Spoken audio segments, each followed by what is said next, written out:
رمضان كريم عليكم أصدقائي، أتمنى لكم صيام مقبول وإفطار شهي وأيام وليالي رمضانية جميلة مثل وجوهكم الحلوة.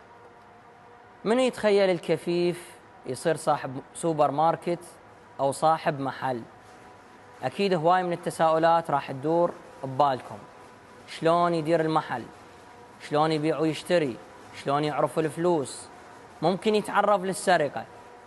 لكن كل هاي الأسئلة راح يجاوبنا عليها ضيفي لهذه الحلقة، شاب حب يجازف ويشتغل حاله حال أي شاب عادي، وفتح سوبر ماركت وهو حاليا يعمل بالإضافة إلى جوانب حياته الثانية ما بين وظيفته وما بين حياته كشاب إلى هوايات وطموحات حاله حال الشباب. مرتضى ماجد ضيف لهذه الحلقة.